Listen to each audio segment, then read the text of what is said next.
Em 2111, vamos descobrir os últimos progressos na ciência e na tecnologia. Vamos lá? Veremos como a vida será dentro de um século. É realmente incrível. Será que a ciência poderá criar uma raça nova de super-humanos? Iremos de férias para o espaço?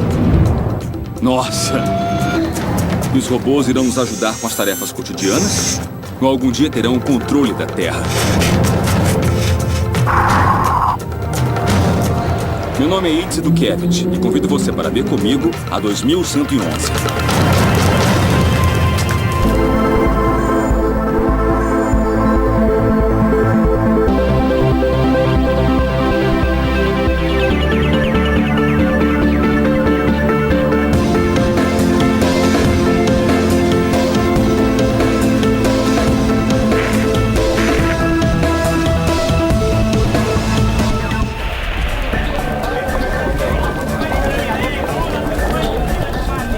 Este ano, a população mundial chegou a um nível recorde: 7 bilhões de pessoas. Nosso mundo moderno de megacidades e infraestruturas gigantescas fornece o necessário para todos nós. Porque não somos simplesmente uma grande massa de gente, e sim bilhões de indivíduos com necessidades, gostos e ideias. O desafio para a ciência e a tecnologia do futuro é assegurar que a vida cotidiana seja uma experiência personalizada. Nesta viagem, contarei com futurólogos, especialistas que se dedicam a estudar como a tecnologia afetará nossas vidas no futuro. Minha teoria do futuro é a evolução conjunta da tecnologia com o homem. E a evolução adequada resulta em pessoas mais inteligentes e mais saudáveis, em uma sociedade mais segura. Cada vez mais, os computadores irão se adequar a nós. E cada vez menos sofisticação será exigida para se ter o valor agregado dos computadores ou da robótica no futuro. A primeira etapa dessa viagem começa em Tóquio. Aqui no Japão, uma nova tecnologia é desenvolvida para identificar alguém ao entrar ou sair dos lugares. E a chave está bem debaixo dos nossos pés. Bem, na verdade, debaixo do pé não. É o pé. Na Universidade de Shinshu, no Japão, Todd Pataki conduz uma pesquisa que permitirá reconhecer e identificar cada pessoa de acordo com a sua pisada. A pisada de cada pessoa é única, como as impressões digitais. Podemos estudar o modo como usa os pés com uma técnica de análise da pisada. A vantagem de usar essa análise em vez das impressões digitais ou da análise da íris é que pode ser realizada de forma rápida, discreta e sem que a pessoa tenha que parar. Para analisar os detalhes da pisada, Pataki utiliza uma plataforma com 12 mil sensores que registram dados da forma e pressão de cada passo. No protótipo, é preciso estar descalço. Enquanto eu caminho, dá para ver a distribuição da pressão sobre o solo nessa tela. É, eu tô vendo. As áreas azuis indicam pressão leve e as vermelhas, pressão intensa. Com essa informação, vocês podem ver como estou usando meus pés. Com o método, ele obtém os indicadores da pisada. Ao comparar as imagens, é possível notar claramente a diferença entre a pisada de cada um. Você quer tentar? Com certeza. Agora é a minha vez na plataforma de sensores e poderei ver as imagens dos detalhes da minha pisada. Pronto. Você pode ver que o seu pé, assim como o meu, tem áreas de pressão leve e outras de pressão intensa. Eu não sei se percebeu, mas o padrão de pressão do seu pé é diferente do meu. Podemos pedir a um aluno para andar e teremos uma terceira pessoa para comparar. Com a informação dos três, já podemos analisar as pisadas e ver as diferenças com clareza. Ótimo, vamos lá ver. Em pouco tempo, a leitura da pisada poderá se transformar num mecanismo de segurança de grande precisão para aeroportos, alfândegas e prédios de todo tipo. Além disso, em nossa casa seremos identificados ao entrarmos no cômodo para ter o local adaptado às nossas preferências. O reconhecimento da pisada ajudará no nosso conforto. As luzes e a temperatura do cômodo vão mudar para satisfazer o morador ou a todos e ajudará a maximizar nosso estado de alerta ou relaxamento segundo a hora do dia ou as preferências configuradas.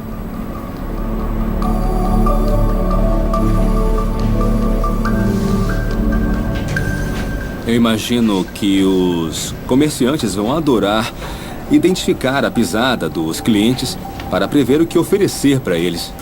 Com certeza.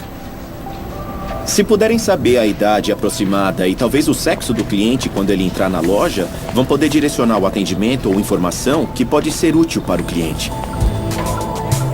Em um futuro não tão distante, a utilização dessa tecnologia irá mudar o modo como todos encaramos o nosso dia a dia.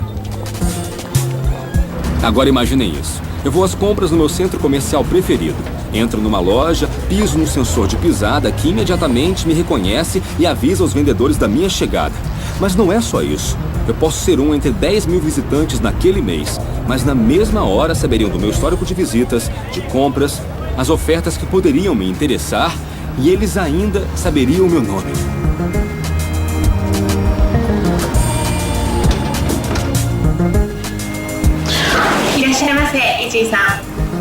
Isso é o que eu chamo de um serviço personalizado.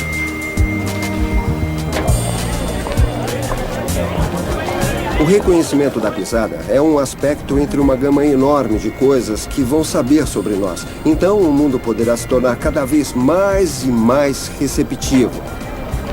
Por isso, muito do que nunca imaginamos vai se desenvolver nos próximos 100 anos, com base nas respostas que nosso próprio corpo irá transmitir sobre suas necessidades e desejos atuais e, possivelmente, também sobre os desejos e necessidades futuros. Mas já existem pistas indicando que em 2111, em vez de irmos atrás do que queremos, os produtos e as ideias de alguma forma é que chegarão até nós. Nessa era consumista do século XXI, em qualquer lugar que estejamos, vemos propagandas dos novos produtos. Agora, anunciantes buscam novas formas de chamar a nossa atenção. Os últimos avanços em tecnologia estão permitindo com que desenvolvam um novo estilo de publicidade que é direcionada ao indivíduo, a cada um de todos nós. E na cidade de Londres, isso já é utilizado. A equipe da 3D Exposure já pôs em prática nas ruas uma tela que consegue diferenciar o sexo da pessoa que para diante dela. Colocamos uma câmera embaixo ou ao lado da tela que coleta informações do rosto que está captando. Nós realizamos esses cálculos que diferenciam se é homem ou mulher. E hoje já atingimos 96% de acerto. Então a propaganda muda de acordo com quem está na frente, conseguindo chamar sua atenção de forma efetiva. A informação que recebemos do mundo está ficando cada vez mais personalizada. No geral, acho que é uma coisa positiva. Qualquer empresa que queira conquistar um lugar no futuro da economia mundial irá implantar o conceito de personalização, tanto para bens como para serviços. O primeiro desafio para a publicidade diferenciada testada em Londres foi distinguir o rosto feminino do masculino sem cometer erros. Trata-se da relação entre os olhos, a boca, orelhas, queixo e linha do cabelo e do resultado da combinação entre todos eles. Obtemos um algoritmo que processa todos esses dados em uma tela de amostragem de milhares, na verdade dezenas de milhares de pessoas. O sistema que usamos tem tecnologia infravermelha que envia feixes que envolvem o seu corpo e devolvem para a lente da câmera. E com essas informações eu consigo determinar a altura da sua cabeça, a distância dos ombros, pescoço, dorso, quadril, joelhos e pés, ou seja, registrar o corpo todo. Mas é uma tecnologia que abre as portas para opções mais complexas do que a simples distinção de gênero. É possível usar a posição da mão, por exemplo, como um cursor para controlar o que acontece na tela. Então é possível folhear um catálogo, brincar com um jogo de corrida de uma marca de carros, ou controlar um avatar na tela de modo mais complexo, ou até um personagem de um videogame ou filme. Podemos controlar todos os movimentos realizados. E um programa de estatística determina nossas preferências, para não perdermos tempo nem nos distrairmos. Ao usar essas ferramentas, essa tecnologia que estamos aplicando, é possível ter uma experiência mais agradável, interativa e prazerosa. Os sentimentos daquele momento vão se conectar à marca.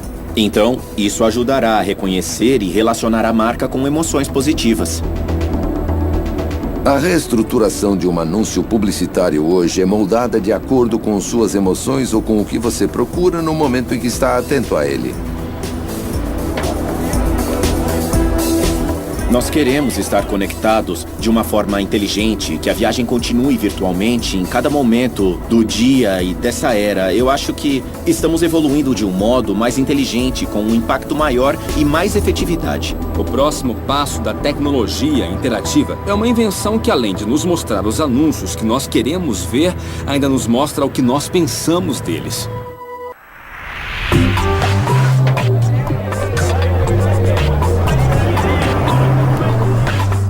Com todo o tempo que passamos na frente do computador e interagindo com outros dispositivos, seria bem mais fácil, em vez de seguir normas fixas, que as regras se adaptassem ao nosso estado de espírito. Por isso, vou para Boston descobrir se as máquinas finalmente conseguirão nos entender.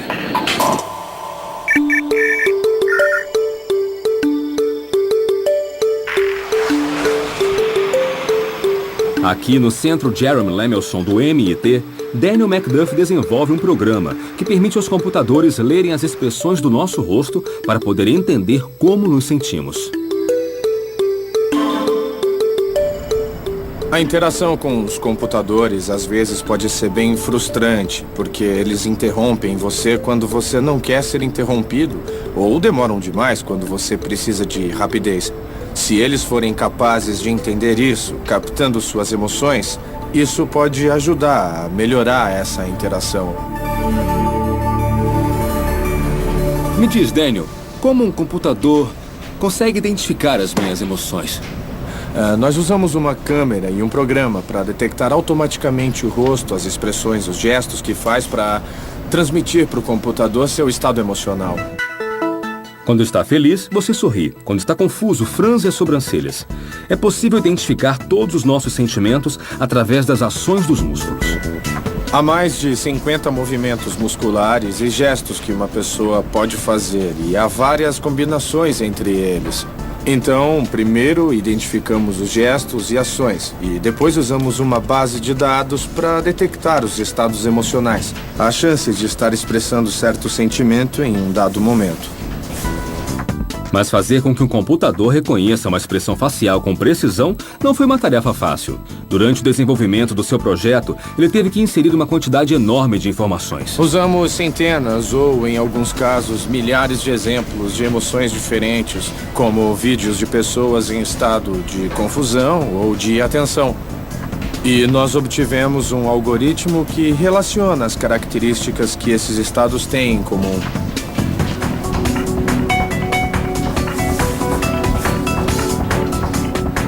Na tela vemos que a câmera está identificando as características do seu rosto, das sobrancelhas, dos olhos, do nariz e da boca.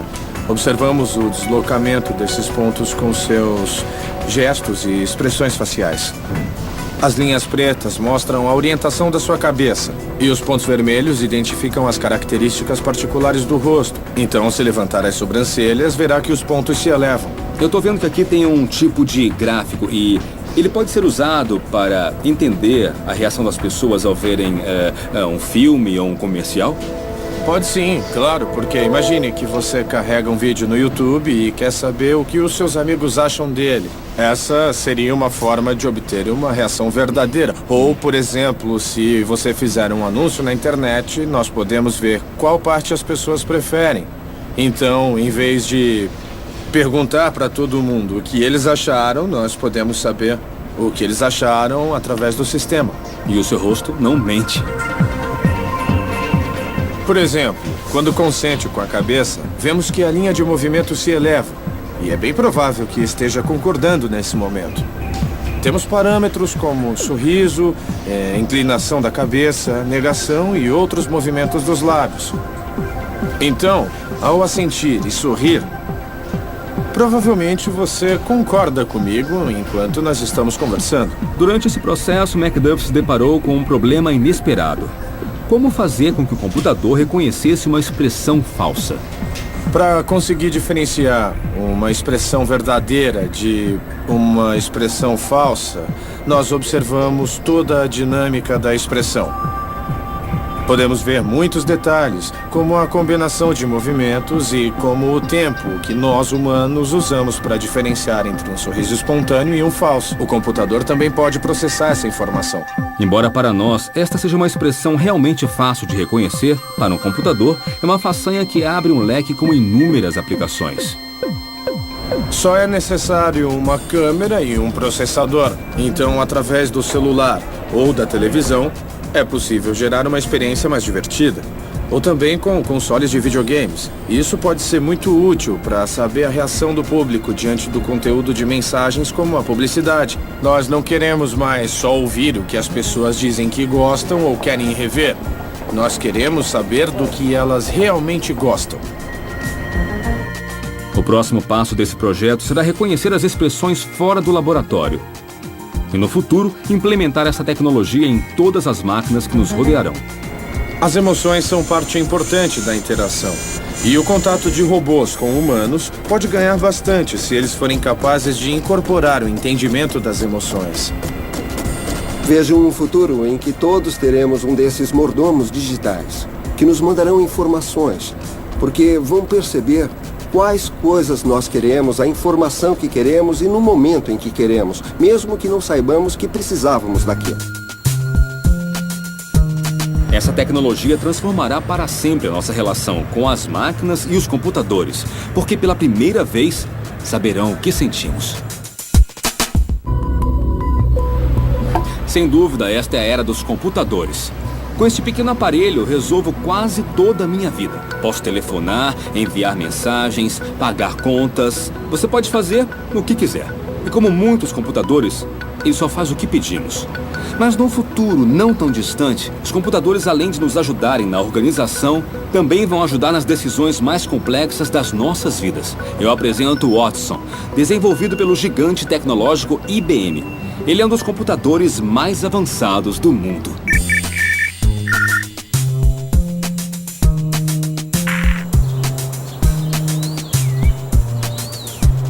Estamos no Centro de Pesquisa Watson de Nova York para conhecer Eric Brown, um especialista em ciências da computação que trabalha na divisão de pesquisas que produziu o Watson.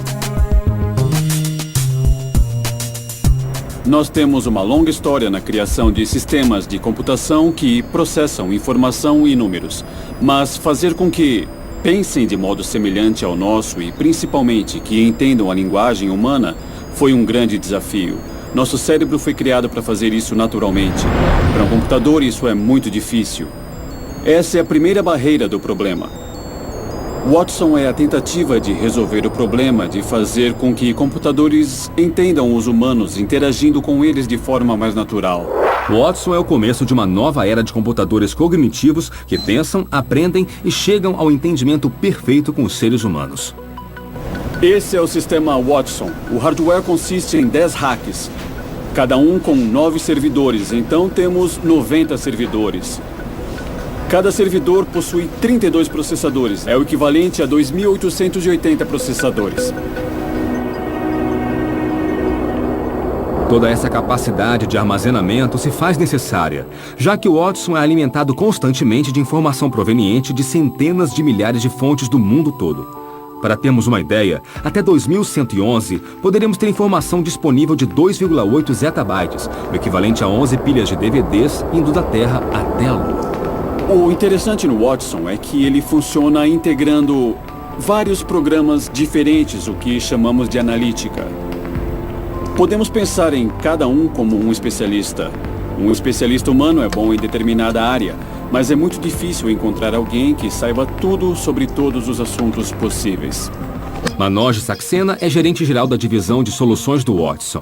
É quem mais entende e promove todas as aplicações possíveis para esse supercomputador que se transformou no consultor mais requisitado do planeta.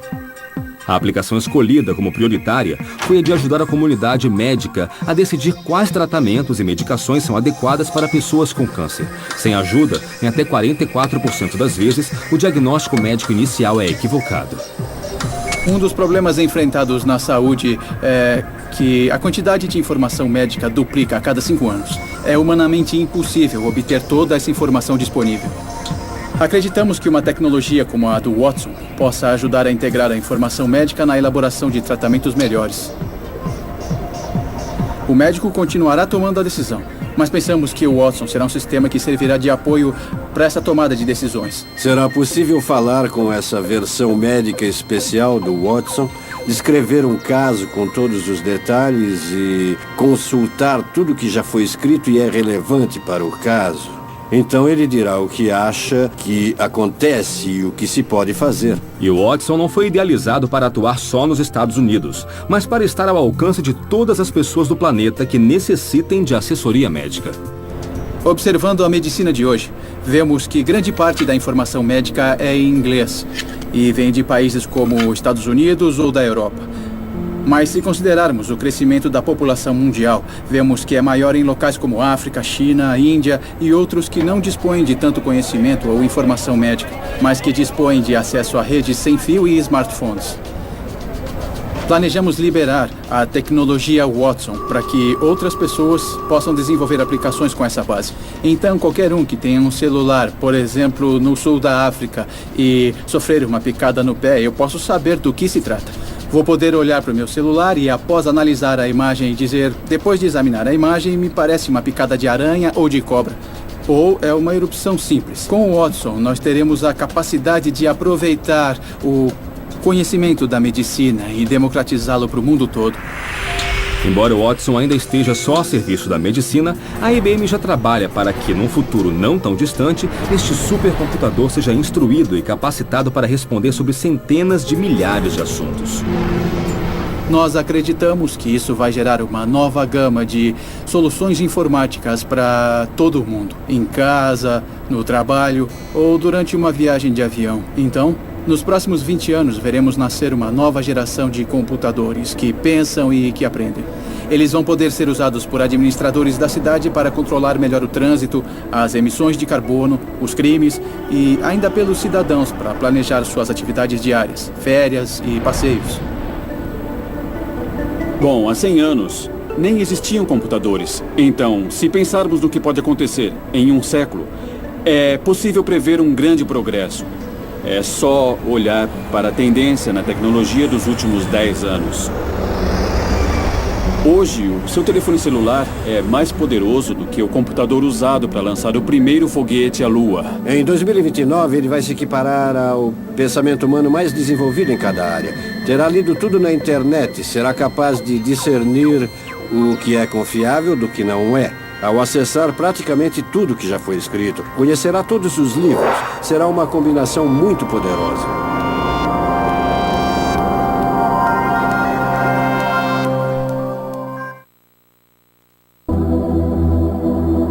Há 100 anos, as cidades com mais de 1 milhão de habitantes eram apenas 16. Hoje, já são 450. A humanidade cresce num ritmo alucinante. As cidades terão que ser mais inteligentes. Elas serão organismos vivos, constituídos de sistemas de saúde, segurança e empresas. E terão de ser lugares saudáveis, locais onde as pessoas se sintam seguras. As grandes cidades consomem 75% da energia mundial. Os motoristas passam 5 dias por ano dirigindo em meio ao trânsito e o desperdício de água por problemas de infraestrutura somam milhões. Mas os engenheiros da gigante da informática, IBM, já trabalham na solução desses problemas. Fábio Gandur, chefe da equipe do Laboratório de Pesquisas da IBM no Brasil, acredita que a resposta seja criar um planeta inteligente. O que é um planeta instrumentado? É um planeta que tem instrumentos de medição, instrumentos de percepção do estado das coisas, sensores que são capazes de perceber tudo.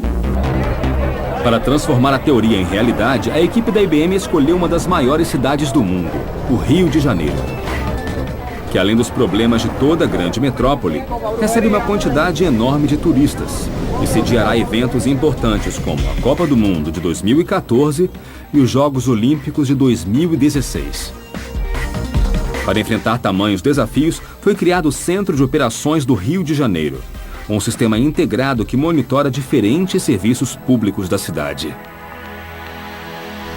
Quando você coloca pessoas responsáveis por todos esses sistemas na mesma sala, se comunicando sem nenhuma burocracia, um falando direto com o outro, na frente de um grande painel, com todas as informações que apoiam a decisão dessas diferentes pessoas, elas se entendem muito melhor, muito mais rapidamente, com muito mais agilidade, mais precisão. É assim que funciona o sistema de controle de operações da cidade do Rio de Janeiro.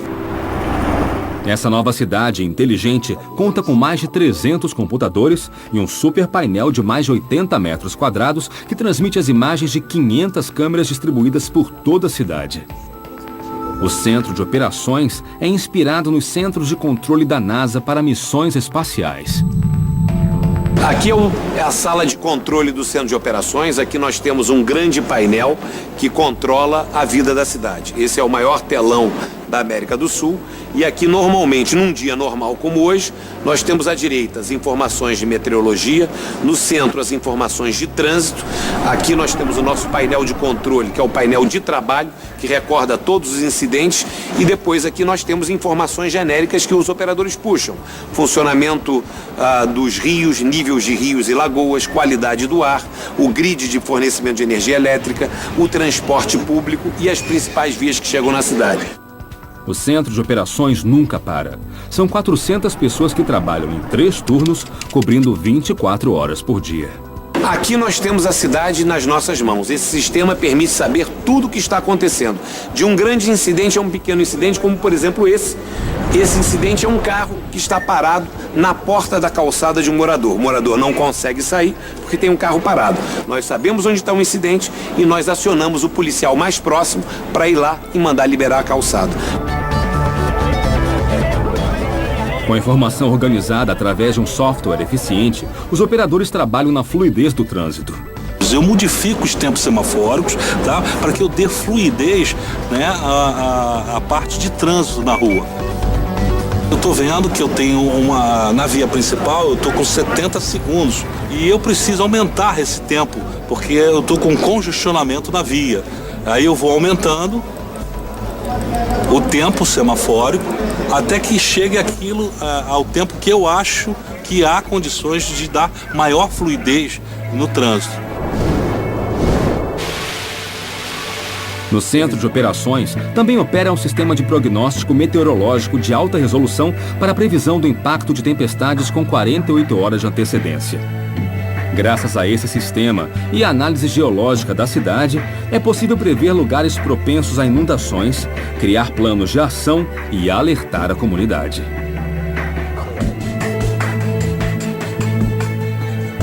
Centros de operações como esse serão fundamentais para o funcionamento de grandes e pequenas cidades, podendo se estender a outras áreas da vida cotidiana. No futuro, as cidades inteligentes vão ajudar os seus habitantes. No dia a dia, não seria bom se a infraestrutura da cidade inteligente pudesse oferecer para essa pessoa opções de compra de alimentos mais frescos, mais baratos, com trânsito mais fácil, com entrega mais pronta? Essa é a cidade que a gente vê funcionando de maneira inteligente num futuro não muito distante. As cidades estão vivas. São 3,3 bilhões de pessoas vivendo nelas. E no ano de 2050, esse número irá duplicar. A cada dia, a organização dessas estruturas fica mais complexa. Por isso, as cidades precisam ser instrumentadas, interconectadas e inteligentes. Uma cidade é um sistema de sistemas. E quanto mais integrados, melhor esse sistema funciona. O Centro de Operações do Rio de Janeiro, construído em parceria com a IBM, ajuda a cidade a ser mais inteligente E com essa inteligência, a cidade se prepara para o futuro, fazendo história. Minha busca por tecnologias que irão mudar nossa vida continua nos Estados Unidos. Já sabemos como o sistema de GPS revolucionou nossa vida, permitindo encontrarmos o caminho mesmo longe de casa, embora essa tecnologia tenha suas limitações. Muita gente não sabe que o GPS não funciona sem ter uma visão clara do céu. Quer dizer, não funciona na maioria dos lugares fechados, subsolos, cavernas e túneis. Saber onde estamos não é só comodidade. Em situações de emergência, pode ser a diferença entre a vida e a morte. Estou com os bombeiros de Greenbelt, em Maryland. Eles vão testar uma tecnologia que poderá salvar muitas vidas.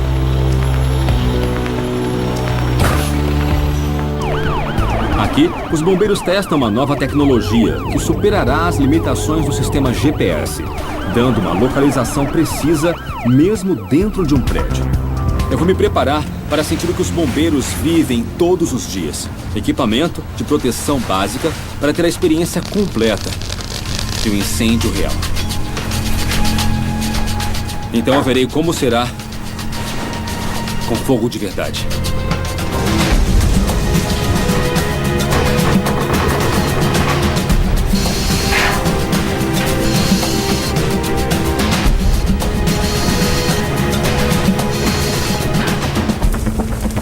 Estamos no segundo andar e vamos para o terceiro, onde acham que está o fogo.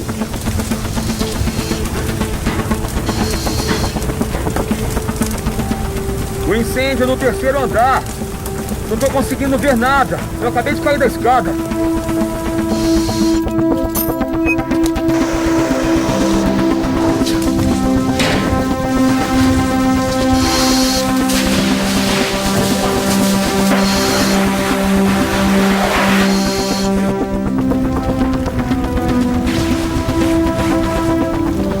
Agora eu entendo como é fácil se perder no incêndio. A fumaça não deixa você ver nada. E você perde o senso de direção. Eu tiro o chapéu para eles, os bombeiros. Por isso, o grupo da TRX Systems desenvolveu um sistema de localização que podemos usar em qualquer situação e que dá a localização em 3D.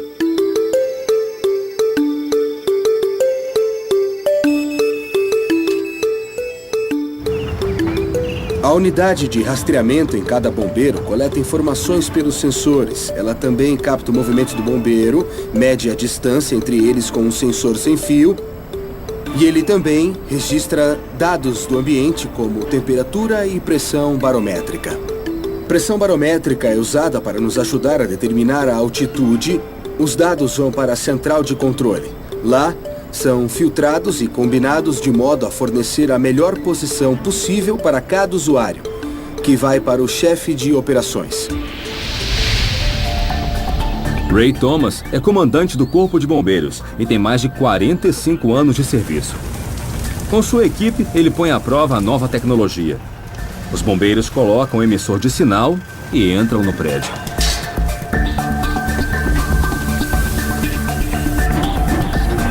Agora estão chegando ao incêndio. Preciso me comunicar com eles e analisar. Eles passam o estado do problema. Atenção, aguardando posição. Mayday, Mayday, bombeiro caído. Equipe vermelha, Mayday no terceiro andar. Iniciem a operação. Grupo vermelho, entendido. Mandarei reforços. Ray, qual é o problema? O teto do terceiro andar desabou e temos 2 homens presos. Então transmitiram um Mayday, que é o nosso sinal de socorro, e a equipe vermelha, que estava embaixo, vai resgatá-los. Eu fico aqui dando as coordenadas. Agora, também posso monitorá-los fisicamente. Sei onde as equipes estão. Digamos que a equipe de resgate vá pelo caminho errado ou se atrapalhe. Então, eu posso orientá-los e falar, não, é na outra porta, embaixo. E eles não têm como saber com a fumaça. É uma busca às cegas. Agora sei exatamente onde o grupo se encontra. O tempo é crucial. Sim, eles têm 25 minutos de oxigênio no máximo. O tempo é limitado.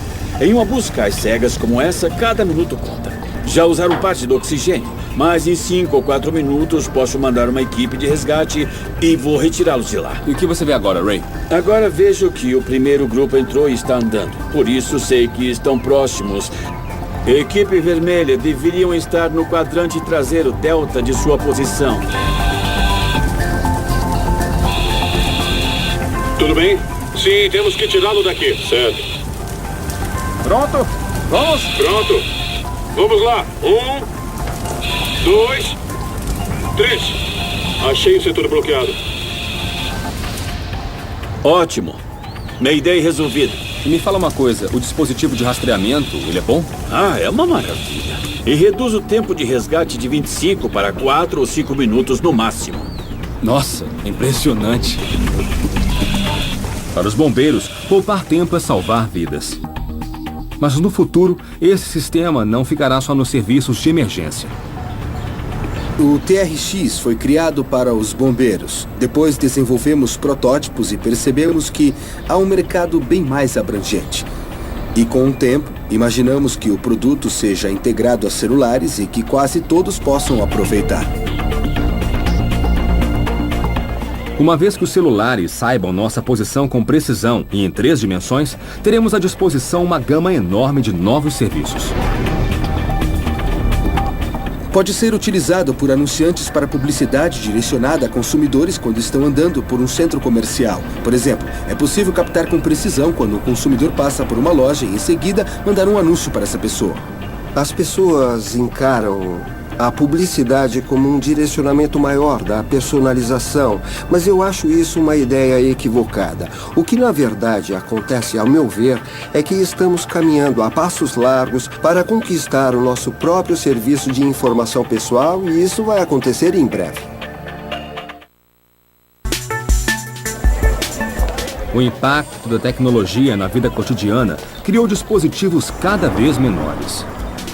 Os primeiros computadores do mundo chegavam a ocupar mais de 150 metros quadrados e realizavam menos cálculos que um dispositivo que hoje cabe na palma da mão. No futuro, eles serão tão pequenos que farão parte de nosso corpo. Quando pudermos modificar nosso corpo e acrescentar partes não biológicas, vamos poder agregar habilidades ou sentidos que hoje não temos. Por exemplo, é como pensar em ter superpoderes se comparado ao que nosso corpo consegue fazer atualmente.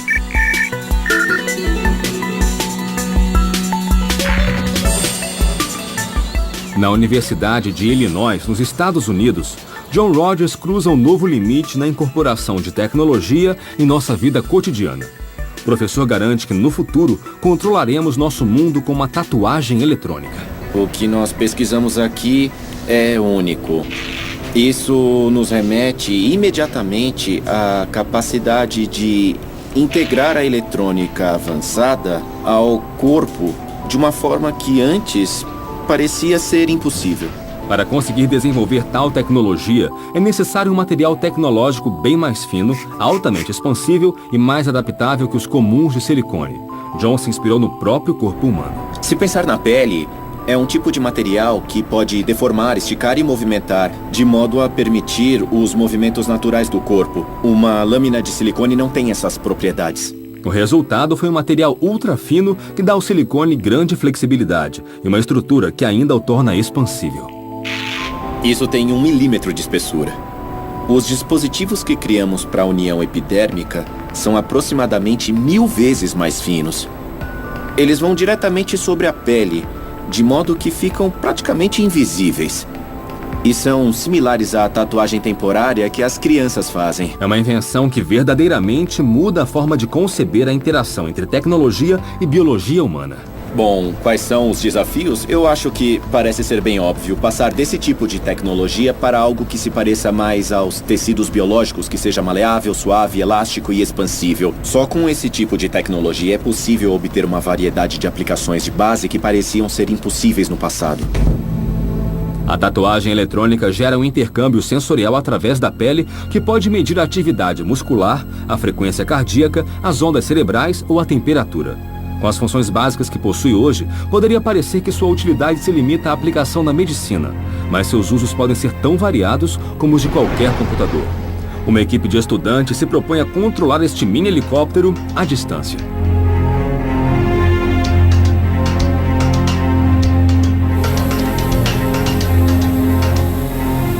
Aqui, os eletrodos flexíveis captam os sinais elétricos que os músculos geram, os sinais dos neurônios que se conectam com os músculos. Então, ao flexionar os músculos, há uma explosão de atividade elétrica que o sensor é capaz de ler. Nós amplificamos isso com um amplificador que fica dentro do computador. Assim, ele lê os sinais. Podemos usar um algoritmo de aprendizagem desenvolvido pelo laboratório do professor Brittle para rastrear essas ações.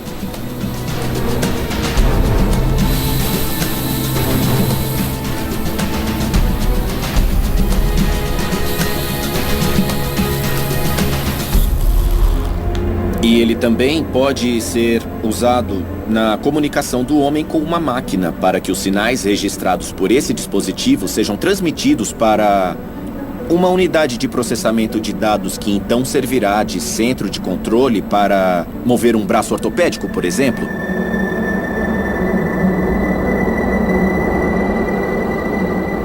Além de dispositivos que ofereçam capacidades múltiplas, imaginamos vários dispositivos colocados no corpo em diferentes lugares para proporcionar uma função específica. Em longo prazo, pensamos em dispositivos biointegrados que coexistam com a biologia, que vivam juntos por períodos prolongados para melhorar a saúde e o funcionamento desses tecidos. Esse é um projeto para 10 ou 20 anos, mas é o futuro de longo prazo para nós. Às vezes, a tecnologia avança mais rápido que nossa capacidade de adaptação. Mas no futuro, isso não será mais problema. A tecnologia se adaptará a nós.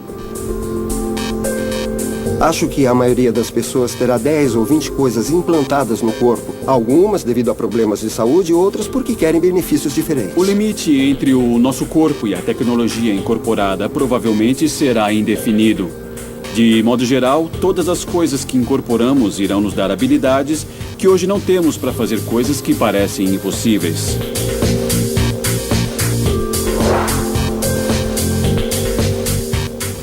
Nesta viagem eu vi máquinas que vão personalizar o mundo de consumo, programas que identificarão os nossos sentimentos e computadores que superam as mentes mais brilhantes. Talvez falte muito para criarmos uma máquina que nos substitua, mas tenho certeza, nunca mais viveremos sem elas. Assim será o futuro. Assim será 2111. Versão brasileira, Tempo Filmes, São Paulo.